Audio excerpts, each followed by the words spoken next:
Hello friends, कैसे हैं आप सभी लोग। आई होप आप सभी लोग बहुत बढ़िया होंगे। मैं के आर सैनी के आर एजुकेशन पर सभी का स्वागत करता हूं। दोस्तों, एलपी एग्जाम जो है 25 नवंबर से स्टार्ट हुए थे, 29 नवंबर तक चलेंगे। टोटल जो है 15 शिफ्ट में एग्जाम हो रहा है। 10 शिफ्ट के एग्जाम हो चुके हैं। इन 10 शिफ्ट के एग्जाम के आधार पर अपन जो है आइडिया लगाएंगे कि एक्सपेक्टेड कट ऑफ जो है क्या रह सकती है लोको पायलट की। और दोस्तों, इस बार जो है कट ऑफ काफ़ी कम रहने वाली है, क्योंकि दोस्तों एक तो 19,000 जो है पोस्ट इस बार रही है। तो 19,000 में 15 गुना छात्रों को पास किया जाएगा, तो लगभग जो है 3 लाख छात्रों को यहाँ से पास किया जाएगा सीबीटी 2 के लिए। अब जो है असली जंग जो होगी दोस्तों, वो होगी सीबीटी 2 के अंदर, और वहाँ पे बेसिक साइंस और इंजीनियरिंग का बहुत बड़ा रोल यहाँ पे रहने वाला है। सिलेबस में आपको भी दिखाऊंगा।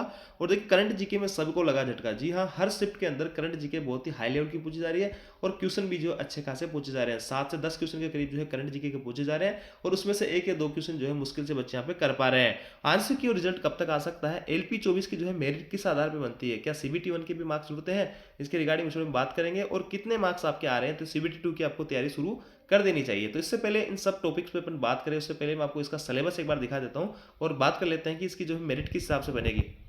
देखिए दोस्तों, सीबीटी 1 से 15 गुना छात्रों को उठाया जाएगा। इन 19,000 के करीब वैकेंसी है, तो 2,80,90,000 के करीब जो है छात्रों को पास किया जाएगा सीबीटी 2 के लिए। और यहाँ पे सीबीटी 2 का जो एग्जाम पैटर्न और जो सिलेबस देखते हैं, तो यहाँ पे आपके 2 पार्ट में आपके एग्जाम होने वाले हैं, पार्ट ए और पार्ट बी। पार्ट बी जो है क्वालिफाइंग नेचर का है, इसमें उसके आधार पे जो आपकी मेरिट नहीं बनेगी। तो यहाँ देखिए, पार्ट ए के अंदर आपको 90 मिनट के अंदर 100 क्वेश्चन यहाँ पे करने हैं, और पार्ट बी के अंदर 60 मिनट में आपको 75 क्वेश्चन यहाँ पे करने पड़ेंगे। 1/3 की माइनस मार्किंग रहने वाली है। नॉर्मलाइज मार्क्स जो यहाँ भी आपके रहने वाले हैं। अब देखिए दोस्तों, इन पार्ट ए ये तो मिनिमम क्वालिफिकेशन मार्क्स है, अगर इससे नीचे किसी का आता है तो उसको डिस्क्वालीफाई कर दिया जाएगा। Only the marks second in part A cell B content counted for shortlisting of candidates for further stage of this recruitment process, provided the candidates respective community is able to secure qualifying marks 35% in part B। देखिए दोस्तों, यहाँ पे बहुत ही जो स्पष्ट रूप से आपको इंस्ट्रक्शन दिए हुए हैं कि पार्ट ए में जो है आप कितने भी मार्क्स लिए हो, आप 90 में जो है 100 क्वेश्चन है, यहाँ से आप 80-85 कितने भी लिए हो। और पार्ट बी में जो है आपको 35% कम से कम मार्क्स आपको लाने पड़ेंगे। अगर 35% से कम आपको मार्क्स आ रहे हैं यहाँ पे, तो आप जो यहाँ पे डिस्क्वालीफाई कर दी जाओगे। आपके पार्ट ए में भले कितने मार्क्स अच्छे हो, यानी पार्ट बी जो है यहाँ आपके मार्क्स नहीं जुड़ेंगे, लेकिन पार्ट बी में 35% मार्क्स, यानी 75 क्वेश्चन है, तो इनका 35% मार्क्स आपको लाने कंपलसरी है सभी दोस्तों को। अगर इसमें 35% मार्क्स आपके नहीं आते हैं, तो पार्ट ए में आपका जो है 100 में से चाहे 95 क्वेश्चन हो, 100 में से 100 क्वेश्चन आपके सही हो, फिर भी आपको डिस्क्वालीफाई कर दिया जाएगा। तो पार्ट बी भी बहुत इंपॉर्टेंट है, इसको हल्के में कोई भी नहीं लेगा, इसकी भी तैयारी आपको साथ साथ करते रहनी है। देखिए, पार्ट ए के अंदर सिलेबस में मैथमेटिक्स में वही सारा कुछ है, और रीजनिंग भी आपकी वही सीबीटी 1 है सारी कुछ। और सी सबसे इंपॉर्टेंट टॉपिक देखिए, यहाँ पे जनरल साइंस अवेयरनेस वगैरह नहीं है, ये सबसे इंपॉर्टेंट टॉपिक है बेसिक साइंस एंड इंजीनियरिंग। ये इस पार्ट को जो मजबूत कर लेगा, उसका सीबीटी 2 आराम से क्लियर हो जाएगा। क्योंकि मैथ और रीजनिंग जो है सीबीटी 1 के अंदर बहुत अच्छे से कर रहे हो आप, सीबीटी 2 के अंदर भी सेम सिलेबस है, सेम से आपको क्वेश्चन रहने वाला है, थोड़ा सा वेरिएशन यहाँ पे रह सकता है। बाकी सबसे मेजर रोल अगर कोई अदा करेगा सीबीटी 2 पास करने में, तो वो करेगा बेसिक साइंस और इंजीनियरिंग। इसका बहुत बड़ा पार्ट है, इसको आप अच्छे से कवर कर लेना है। जो भी भाई लोग पायलट की तैयारी कर रहे हैं, उनके ठीक ठाक मार्क्स यहाँ पे बन रहे हैं, उनको इस पार्ट की तैयारी बहुत जोर शोर से यहाँ पे करनी चाहिए। सिलेबस का जो पार्ट बी है, उसके अंदर जो आपकी ट्रेड है, आपकी जो संबंधित ट्रेड है, कोई डीजल से है, कोई इलेक्ट्रिकल है, कोई मैकेनिकल है, तो आपकी ट्रेड से यहाँ पे क्वेश्चन पूछे जाएंगे जो आपने संबंधित ट्रेड यहाँ पे चुनी है। और 35% आपको सभी कैंडिडेट्स को पास करने जरूरी है। रिजर्वेशन वगैरह नहीं है इसमें कि SC ST वाले भाइयों को कुछ छूट मिलेगी।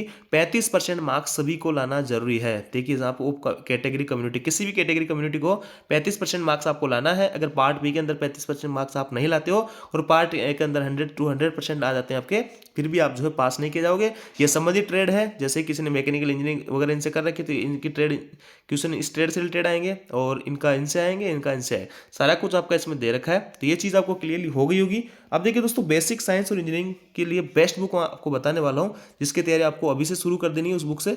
ये बुक दोस्तों स्क्रीन पे जो आप देख पा रहे होंगे, एलपी के लिए, स्टेज 2 के लिए, basic science and engineering drawing. तो देखिए दोस्तों, इस बुक में क्या खास बात है, यहाँ पे आपके पॉइंट टू पॉइंट आपके सारे पॉइंट के सिलेबस जो है, उसको सारे के सारे को कवर किया गया है, और हर टॉपिक का जो है उससे बनने वाले इंपॉर्टेंट क्वेश्चंस दिए हुए हैं एमसीक्यू के रूप में। और इसके अलावा पीवाईक्यू भी आपको इस बुक में मिलने वाले हैं। तो ये बुक जो काफी हेल्पफुल आप लोगों के लिए रह सकती है। 35 क्वेश्चन जो है आपके लगभग आपके पूछे जाएंगे दोस्तों सीबीटी 2 के अंदर, इस basic science and engineering drawing से। ये इंपॉर्टेंट रोल अदा करेगा, जैसा कि मैं आपको बार बार कह रहा हूं। तो सीबीटी 1 के अंदर जिसके अच्छे खासे मार्क्स आ रहे हैं, उसके रिगार्डिंग में भी बात करेंगे कितनी कट ऑफ जा सकती है। तो इस बुक को आप प्रिपेयर कर सकते हैं, हिंदी और इंग्लिश मीडियम दोनों में अवेलेबल है।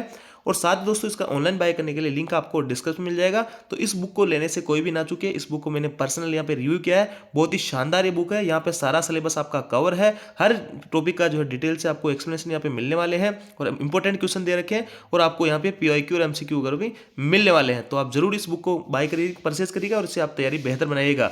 ऑनलाइन ऑफलाइन किसी माध्यम से बाय कर सकते हैं। ऑनलाइन बाय करने के लिए लिंक आपको डिस्क्रिप्शन में मिल जाएगा।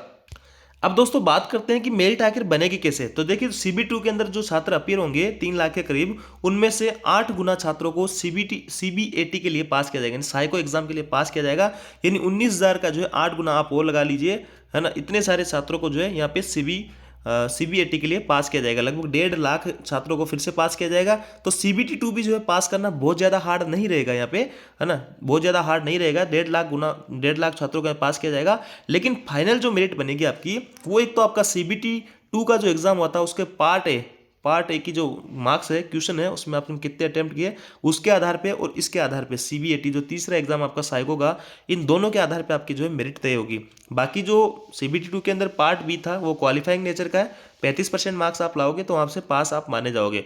पार्ट ए के अंदर डिपेंड करेगा, पार्ट ए के अंदर आपका कितना अच्छे से अच्छा स्कोर है और CBAT के अंदर आप कितना अच्छा से इसका स्कोर यहाँ पे करते हो। CBAT की खास बात मैं बताता हूँ दोस्तों, इसमें 5-6 पार्ट, जितने भी पार्ट होते हैं उनमें सबको पास करना बहुत जरूरी है। अगर T स्कोर आप पास नहीं कर पाओगे किसी भी एक पार्ट में, तो आप जो यहाँ पे फेल हो जाओगे साइको के अंदर और लोको पायलट के एग्जाम से बाहर हो जाओगे, चाहे CBT2 के अंदर जो है आपके कितने भी अच्छे मार्क्स हो। CBT2 में आपके जो है मान लो 80-90 कितने मार्क्स है, आपने पार्ट बी भी क्लियर कर लिया, 35% मार्क्स भी आपके आ गए, लेकिन आप साइको में फेल हो गए किसी भी तरीके से। और एक पार्ट में, ये कि 5 पार्ट है, 4 को आपने अच्छे से कवर कर लिया, 5वें एक पार्ट में अगर आप पास फेल हो जाते हो तो आप सारे के सारे एग्जाम से बाहर हो जाओगे। तो CBAT यानी कंप्यूटर बेस्ड एप्टीट्यूड टेस्ट होता है, साइको एग्जाम जिसको बोल देते हैं, ये बहुत ही इंपॉर्टेंट होता है। यहाँ पे थोड़ी सी गलती जो आपको पूरे एग्जाम से बाहर कर सकती है, भले ही मेरिट में आपके कितने भी अच्छे मार्क्स हो।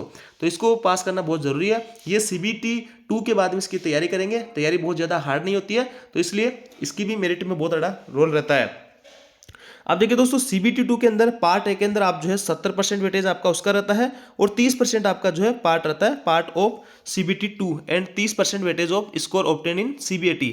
यानी आपका CBT2 का जो पार्ट ए था, जिसमें मैंने बताया कि मेरिट उसके ऊपर डिपेंड करेगी, उसका तो जो है 70% वेटेज लिया जाएगा और 30% वेटेज लिया जाएगा आपका साइको एग्जाम का। इन दोनों को मिलाने के बाद में जो मेरिट आएगी, जो मार्क्स आएंगे, वो तय करेंगे मेरिट। और उसमें अगर आपके अच्छे खासे नंबर बनते हैं तो आप जो यहाँ पे पास हो जाओगे, अन्यथा आप यहाँ से बाहर कर दिए जाओगे। तो यहाँ से आपको अच्छे से समझ में आएगा। CBT2 के अंदर 2 पार्ट होंगे, पार्ट ए है उस पर मेरिट डिपेंड करेगी, लेकिन पार्ट बी भी बहुत इंपॉर्टेंट है, क्वालिफाइंग नेचर का है, मार्क्स इसके जुड़ेंगे नहीं पार्ट बी के।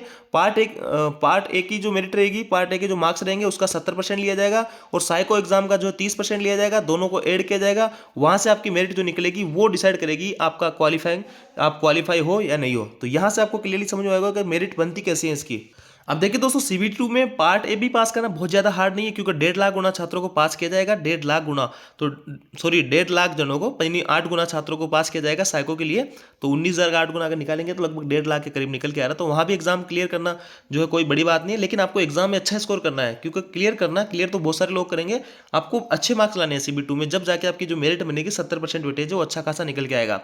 अब देखिए दोस्तों कितना मार्क्स आ रहा है, तो CBT2 की तैयारी कर देनी चाहिए। देखिए दोस्तों यहाँ पे मैंने कई सारे छात्रों से पूछा जो कई सालों से तैयारी कर रहे हैं, बहुत अच्छी जिनकी तैयारी है, वो जो है यहाँ पे करंट जीके वगैरह में उलझ रहे हैं। तो 8-10 क्वेश्चन जो आ रहे हैं उनमें से 1-2 क्वेश्चन मुश्किल से अटेंड कर पा रहे हैं। उसके बाद में 1-2 क्वेश्चन आपके रीजनिंग और मैथ में भी उलझ रहा है और साइंस में भी कुछ क्वेश्चन उलझ रहे हैं। तो ऐसे में अगर मोटा मोटा मैं बात करूँ तो 10 से 15 क्वेश्चन जो है सभी जो छात्र हैं उनको दिक्कत आ रही है 10 से 15 क्वेश्चन में। तो वो जो अटेंड कर पा रहे हैं, एक मैं बात करूँ एक अच्छे से अच्छे स्टूडेंट की, तो वो जो अटेंड कर पा रहा है तो 57, 58, 59 के करीब जो है इतना ही वो जो अटेंड कर पा रहा है। अब अटेंड करने पे ये जरूरी नहीं है कि सारे के सारे क्वेश्चन उसके सही रहे होंगे, तो उनमें से माइनस मार्किंग भी कुछ क्वेश्चन गलत भी रहे होंगे। तो यहाँ पे देखिए अगर यूआर से कोई कैंडिडेट से 51 से 56 नंबर के अंदर आ रहा है किसी भाई के, तो वो जो है CBT2 के लिए अपनी तैयारी कर सकता है, क्योंकि इतनी जो है कट ऑफ लगभग यहाँ पे रहने वाली है। और देखिए दोस्तों सभी जोन की वैसे कट ऑफ अलग अलग रहेगी, कहीं पे आपको थोड़ी सी ज्यादा देखने को मिल सकती है, कहीं पे आपको कम देखने को मिल सकती है। ये on and average cut off है, यहाँ पे 51 से 56 मार्क्स अगर किसी का आ रहे हैं 75 में से, और इसमें से +-2 आप जो है लेकर चलेंगे, इतना सा ग्रोस अपन लेकर चलते हैं कि यहाँ पे 49 अगर किसी का आ रहा है तो उसको भी तैयारी कर लेनी चाहिए यूआर वाले को, क्योंकि ये इतने मार्क्स लाना भी छोटी बात नहीं है। अभी एलपी का जो एग्जाम हो रहा है उसमें क्योंकि करंट जीके बहुत हार्ड पूछी जा रही है, रीजनिंग मैथ वगैरह में एक आध क्वेश्चन फंस रहे हैं, और जी आपके जो है जनरल अवेयरनेस वगैरह में थोड़े से क्वेश्चन यहाँ पे अटक रहे हैं। तो ऐसे में इतना मार्क्स आ रहा है, आप तो सीबीटी 2 के लिए अपने आप को प्रिपेयर मान सकते हो। इसका जो है सीबीटी 1 का कोई भी मार्क्स आपके आगे नहीं काम आने वाला नहीं है। ये जो क्वालिफाइंग नेचर का है, यहाँ से अगर आप क्वालिफाई कर जाते हो तो यहाँ इसके मार्क्स आपके नहीं जुड़ेंगे आगे। ऐसे ओबीसी वाला कोई छात्र है तो 48 से 53 के करीब मार्क्स आ रहे हैं तो वो अपने आप को सेफ मान सकता है। और एससी एसटी वाले भाई लोग 46 से 51, और यहाँ पे जो है +-2 की जो ग्रोस लिमिट लेके चलेंगे।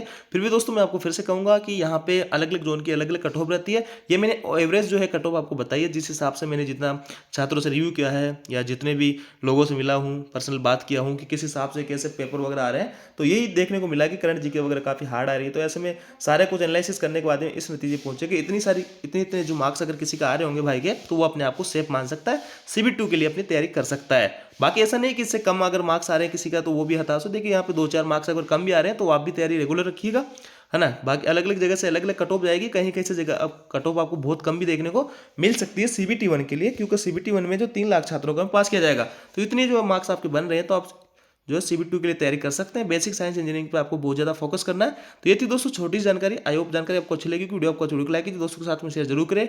आंसर की और आपका जो रिजल्ट जल्द ही आपको जारी हो सकते हैं। देखिए दोस्तों रिजल्ट में थोड़ा सा टाइम लगेगा, और आंसर की जो जल्द आपकी जारी की जा सकती है, जिस हिसाब से रेलवे पे मिशन मोड पे काम कर रहा है। जैसे कि अभी कुछ छात्रों के एग्जाम सेंटर में कुछ नेटवर्क इशू आने की वजह से एग्जाम नहीं दे पाए थे, तो उनका जो है एग्जाम दोबारा से जल्दी कंडक्ट करवाया जा रहा है। कई लोगों का आज है और कहीं का जो है कल भी यहाँ पे एग्जाम होने वाला है। तो ऐसे में जो है आपके आंसर की जल्द आपकी आ सकती है, और रिजल्ट भी कुछ दिनों में आपको देखने को मिला, और एग्जाम जो है 3-4 महीने का टाइम एग्जाम में लग जाता है। तो इस तरीके से आप अपनी तैयारी करते रहिए। आयोग जानकारी आपको अच्छी लगी, वीडियो आपको वीडियो लाइक कीजिए, दोस्तों के साथ शेयर जरूर करें। Thank you.